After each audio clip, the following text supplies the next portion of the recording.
Hello everyone and welcome back to Shelter 2. And we are here with our extremely long lynx family. Look at this family tree. That's kind of insane, you guys. This is... wow, it's hard to believe that we've made it this far. This is upwards of 20 generations. It's really amazing to think that we've made it thus far, and not only that, but to look at the overall survival rate. I mean, we still have a majority of kittens who lived, and for quite a while there, we didn't even lose any for like 6 generations or something like that. We've got quite a large percentage of kittens who have survived thus far, and it's really amazing to think that we've made it this far. I'm surprised we didn't have more trouble, but it has come time once again to start a new family, and you guys have voted, and you have chosen Breeze. So we'll be continuing on with Breeze. I was actually kind of surprised by that.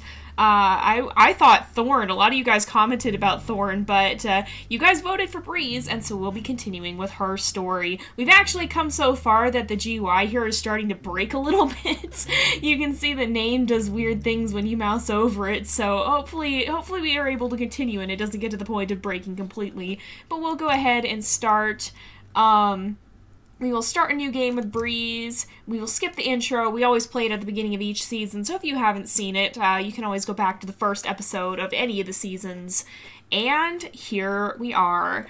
So we should... yep, there we are in the den. There is Breeze. And we should have our 4 babies here. Now, I'm not entirely sure where we're going to actually go with Breeze. She's pretty careful. She seems serious. And she was actually very protective. She left with Thorn. She kind of followed her sister and seemed like she was looking out for her. But of course, now they've gone their separate ways to start their own lives. I'm sure Thorn is out there somewhere, probably with kittens of her own at this point. But here we are with Breeze and her babies. They're so cute. I always love this scene. It's just so sweet to see them all curled up around her here. But I actually do have names picked out for them like we usually do. And so we're going to go ahead and name them now. So the brown kitten is actually going to be our male, and his name is Cedar. And the dark kitten is Jet. The white kitten is going to be Azure. And the red kitten is going to be Maple. They're all kind of color-themed names. I figure maybe Azure has a little bit, has like blue eyes or something. Now, again, these names, I'm trying not to reuse them, but there is a chance that we've used some of them before. We have a massive family tree, and it's kind of hard to keep track. But these are all names that you have submitted, and so I do take them off the list when we choose them, and so if they are repeats, they've been chosen again. So here we go. We're going to start off with these guys and set out into the world. Now, honestly, I'm kind of inclined to have Breeze stay near the den area. That, or maybe she'd head toward the tundra. In fact, maybe the tundra might be a good place for her. So she ventures into the vast open world, a land full of prey to feed her starving family who are not yet strong enough to leave their warmth and shelter. And she is going to set out into the winter here to find food for her babies. You guys have cautioned me that they can actually die at this stage, so we do need to make sure we get food in a timely manner. It's not just an indefinite tutorial. If you take too long, you can lose them. It's just kind of hard to actually get to that point.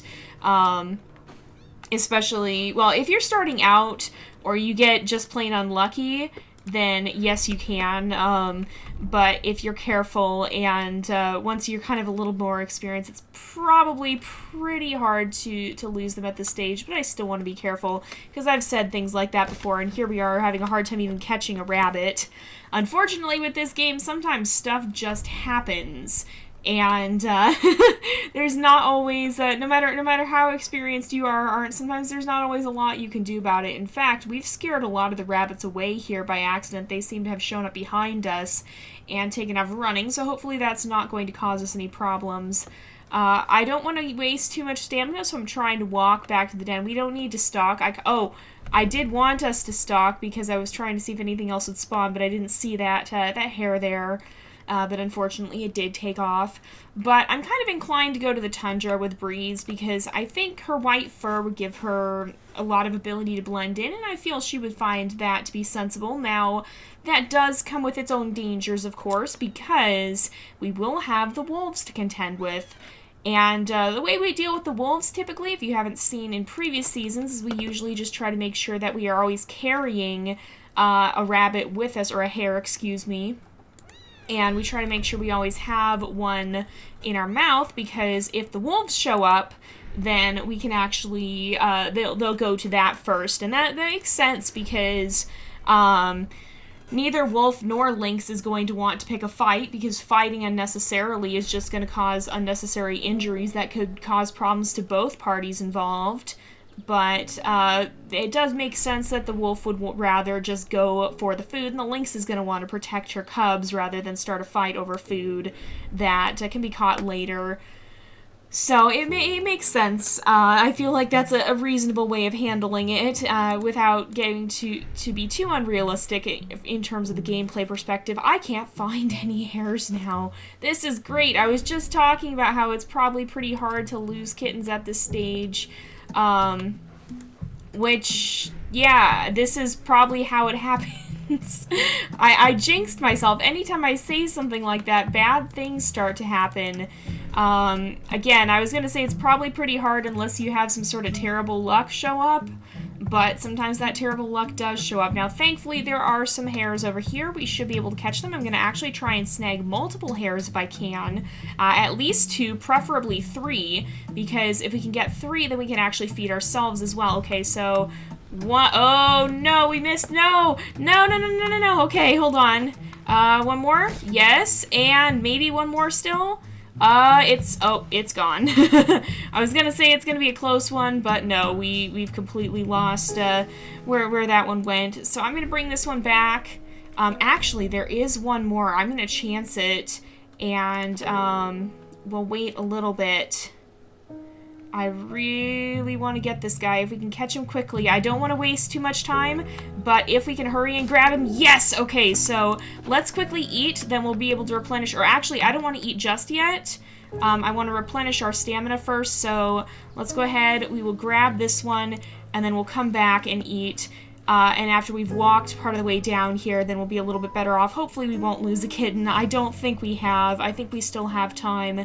But we do need to be a little bit cautious, because like I said, it's probably pretty hard for it to happen, but sometimes you just get plain unlucky. And hopefully that's not the case here. So there is another hare over there, but I'm going to ignore it for now because we have the food we need. I'm just going to run up here. I hear them, so they are definitely very, very hungry. And we gotta drop this close enough that they'll be able to come out and get it. And we have all 4 still, so I wasn't overly worried about that.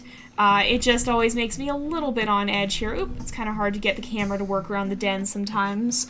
That's an issue that I tend to see with the free cams in games, is a lot of the time they can be a little bit wonky sometimes. So we should have time now to actually walk.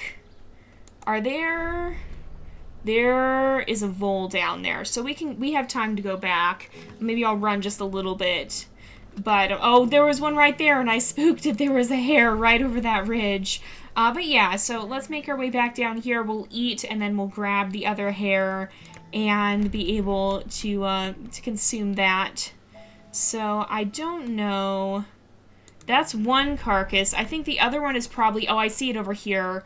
So, we'll go ahead, I'm going to run a little ways this way, and then if we stop, we'll have time for it to regen, and then we'll be able to head back over there. I want to get as much stamina as possible, so that we're ready to set out into the world, and then we will be heading toward the tundra. Oops, we can eat that, because we do want to make sure we finish it up. So we got quite a lot of stamina now. We're going to walk because I think we should have time to do that, and then we'll set out into the world, and we'll just have a little bit of extra stamina to then run around with and be able to hunt as necessary. So we should be able to evade the wolves. We just have to be a little bit cautious, and as long as we're careful, I don't anticipate we're having any issues. And if you guys are wondering why I'm saying we will try and give the wolves food rather than jumping up. In survival mode, which is what we're playing in right now, you actually don't have your kittens jump with you. If you jump up on the ledge, they will stay on the ground, so you have to carry them one by one. And if we have all 4, I just do not trust my ability to get all 4 of them up to safety in time. I'm pretty sure we would lose one. If we ever got down to 1 kitten, maybe. But I don't think I could even get 2 up there in time. I think we'd have to lose one in the end, because I'm not that quick on my feet. I'm not that quick with my hands. I don't have that great of hand-eye coordination, unfortunately. And I don't do well under pressure sometimes. Oh, here we go. We have another hare here. I kind of want to snag it. No, I'm going to leave it alone. I'm going to stalk, and then we'll see if we can get up toward the den first. So that guy's going to run off. We might actually be able to catch him up here if we have the chance, but I don't want to rush it. Oh, he's right on the other side. We're getting stuck. I don't know where he went. I think he went off that way, but I don't want to rush it. Let's run over here and make sure we get this to the kittens before we have some problems. So everyone's still here, everyone's fine, and now they should follow us. And they're now going to be big enough that we need to catch 2 hares to be able to feed them. Of course, we can look at our collectibles. We actually still have a significant amount left, too, if we look, well, no, not in the mountains, excuse me, but if we look in the area here, we have a significant amount of these. So even though we spent quite some time running around in the previous episode trying to find collectibles, we've got a lot left. So we're gonna be spending some more time doing that. But we're gonna make our way down to the tundra now. There is a hare over here, so we're going to stalk towards it. I probably didn't need to stalk this early, but it never hurts to be careful. You generally want to stay low as soon as you see them, and you do have to stalk manually in survival mode, so we're going to be cautious of that. Alright, here we are. We should be able to creep up on this guy. Plus, I feel that Breeze is just generally fairly cautious and isn't going to want to go stampeding around, getting into who knows what sort of trouble by crashing in too soon. 1, 2, 3. Why? Okay, what in the world? Oh my goodness. Cedar, where did you go? Oh my word. Okay, I'm going to wait for them all to gather so that I can tell where. Okay, I'm going to feed these 2 first, and then we're going to stalk again. We'll come back and get the skull there if I remember to do that. We have a lot of hare skulls anyway. Oh no! Okay, these 2 are going this way. We're gonna try and chase them. Oh, okay, I'm gonna go after this one. Alright, one more? No, we are not close enough. Okay, we got him. Okay. Well, I guess we probably won't go back for the skull at this point. So 1, 2, 3. Okay, there's Cedar. I'm always going to be losing Cedar, apparently. He just seems to blend in. So that's a little nerve-wracking. Now, I don't see any prey down this way either, and that makes me a little concerned. I'm also slightly worried about foxes in this region. They do tend to show up in some areas, and so we need to be a little bit careful as we make our way down toward the swamps, because that's where the crossing is to the tundra. So we just need to be kind of careful as we make our way down here. I don't want to get too far separated from these guys. Otherwise, we could have ourselves a bit of an issue. And I think that's kind of just how Breeze is as well. She's very cautious. She's very protective. She is very smart about how she conducts herself. She doesn't take a lot of chances. And so she is pretty careful here. Now, the reason I'm leaving them now is because I don't think we're to the point where the fox will spawn yet. And we are nearing some hares, and so if we manage to catch some of these guys, that will be very important food for us. Okay, grab one more, and we can just go right back here. Oh my gosh! Okay, where are the babies? Where are the babies? They're right here. Oh! My heart took a leap. Okay, I see the eagle. I see the eagle. It's gonna come down. Alright, I don't know. Okay, jump, jump, jump, jump, jump, jump, jump, jump, jump, jump, grab, grab, grab. No, what? Why? Why? Oh my goodness. I don't know why it wouldn't let me land on the eagle. Okay, they're all going over there to eat. So, I'm gonna eat this eagle. Okay, or I guess they're going over there. Oh my gosh. Okay, no, I'm gonna eat this. No, I'm gonna eat this one. I'm gonna eat. Let me eat. That's why I was clicking the wrong button. Oh my word. Oh, my heart. I felt my heart stop, you guys. I was expecting a fox, and then I wasn't at the right angle to jump. Generally, you want to try and kind of get away from them, but I panicked and didn't quite get far enough back. Oh, man, that was way too close. Azure, I'm sorry. I didn't mean for that to happen to you. Oh, my goodness. I can still feel my heart racing, you guys. That was extremely nerve-wracking. Okay, oh, we got 3. That's perfect. All right, let's get them both over here. Or get them all over here, I should say. I was going to say both sets. And if they're going to eat that one, then we will eat this one. Oh, we apparently started eating from the one they were already eating from. All right. Oh, my goodness, you guys. That'll get you on your toes. Whew. Boy, I did not anticipate that happening. So, hopefully that's the most eventful thing that happens this time. And, yeah, let's continue on. I'm just gonna snag this guy. We will eat him because it never hurts to have a little extra food on hand. Oh my goodness, you guys. Oh, that made my heart jump. So, there can be foxes around here. We do need to be a little bit cautious. 1, 2, 3, 4. Okay, we've got everyone still. Sometimes it helps to just look back at them like that, and as long as you're careful, it's usually alright, but we need to make our way down to the edge. I'm hoping we'll reach the border of the tundra by the time this episode is up, so we don't have that much longer, but we also don't have that much farther to journey as well. And so as long as we keep our wits about us, I think we'll be fine. We just need to kind of bide our time carefully and make sure to keep a good eye out for danger. I'm kind of scared of being in the swamp and getting attacked because that's not something I really want to happen. The swamp is kind of difficult to navigate. I don't like being anywhere that I can't see, which is actually really valid in terms of the animal kingdom, because anywhere you have reduced visibility, I mean, on the one hand, if you can hide, then that's a good thing, but if you can hide, then your enemies can potentially hide as well. So it works both ways. You can't be hunted if they can't see you, but they can also hunt you more easily if they do see you and you can't see them. So that's a little bit of a freaky thing. And then in these games, most of them don't account for you hiding. So if you have reduced visibility, then it's a very one-sided advantage to your potential enemies. And so as long as you can't see, you are in danger in games like this. And so that always stresses me out when we're somewhere that I do not have good visibility. Alright, we should be able to cross. Hopefully we don't fall in the water. We've done entirely too much of that with poor Crow during his journeys. And we should be able to just make our way across here and follow this path down to the tundra. So I don't think... Okay, we've got everyone there. I don't think we'll have them be too hungry by the time we get there, and then the wolves won't appear until we're actually in the middle of the tundra. Did I hear a... I'm not sure if I heard a frog or not. I think I might have. But you can't see the frogs on the scent view, so they're kind of difficult to hunt.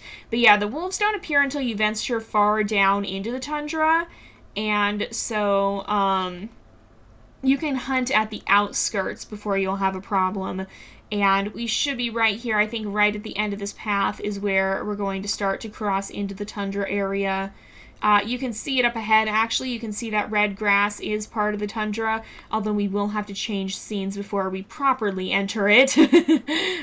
These guys are probably getting a little bit hungry, and so we are going to hurry and get to the tundra as quickly as we can here so that we can find them some food, and then it'll probably be about time to wrap up the episode, so we're also going to be doing that. We still have all four. They're still safe, thankfully.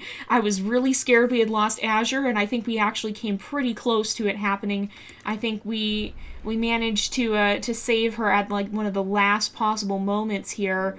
Oh, that is just a butterfly. I saw something in the sky, and I am now very, very, on edge about anything in the air because eagles are a thing, and they are out here in the tundra as well, so we do need to be a little bit wary of that, especially since it's so open. There's really not anywhere to hide from them. So, oh, he's running straight down towards the middle too. All right, I'm just gonna linger here at the outskirts because, okay, where are the babies? They're coming. And we're actually going to go ahead and, I know how to eat. I've been eating this whole time. But we're going to go ahead and wrap up this episode here for today because it is about that time again. So thank you guys so much for watching. I hope you've enjoyed the episode. Don't forget to like and subscribe, and I will see you guys next time. But until then, this is Jay, over and out.